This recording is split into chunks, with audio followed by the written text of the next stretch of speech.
So I'm just going to take a couple of minutes to talk to you about how we can look after the health of our legs, particularly as we start to get a little bit older. We have two systems that work really close to each other, and that's the lymphatic system and the venous system. So your lymph vessels are responsible for draining any excess fluid, and the veins are responsible for taking extra fluid and blood all the way back up to the heart to be pumped round by the arterial system, where oxygen is delivered to all of the tissues right down to cell level.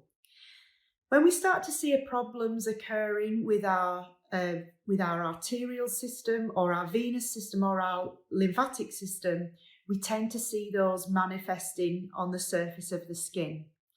We're just going to talk a little bit about the lymphatics and the veins just now. And one of the main problems that we start to see occurring first when there's a problem with either of these two systems is a little bit of extra swelling that occurs around initially the foot and ankle, but over time this can increase to be really quite a large amount of fluid. Having a lot of extra fluid in the lower leg can result in many problems. It can impede on your mobility. It can be very difficult to find clothing and shoes to wear. And of course, that's without even mentioning the discomfort that we can get when our tissues start to become more swollen and tight and hard. If we have a problem with our veins, we can start to see discoloration occurring on the skin. We can start to see problems with the skin occurring, and that can be dryness, it can be itching, and ultimately it can lead to ulceration. Lymphedema is classified as either a primary lymphedema or a secondary lymphedema. Lymphedema, which is primary, is usually genetic or congenital in origin and is passed down through the family.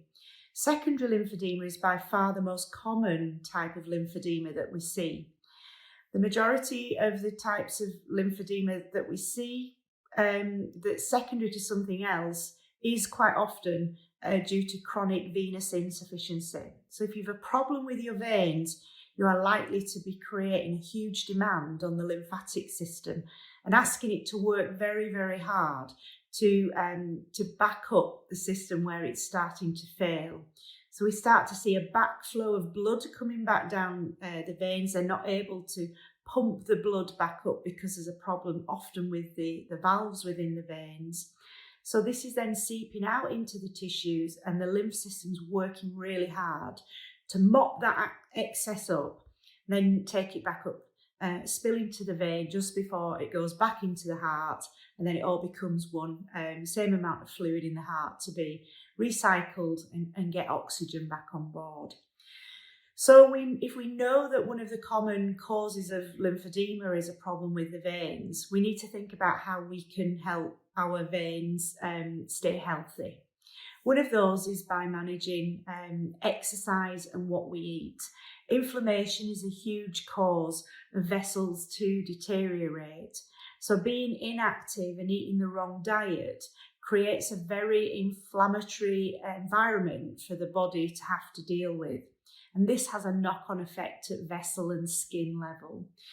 So one thing that you can do to help prevent deterioration of the veins and to improve lymphatic and venous flow is to eat lots of fresh fruit and vegetable, a diversity of plants that you can eat, and get up and move and walk about, or do some exercises within your environment if you've limited mobility. So I hope that's just a little insight as to how those work together, and hopefully it'll inspire you to go and do some movement. Thank you.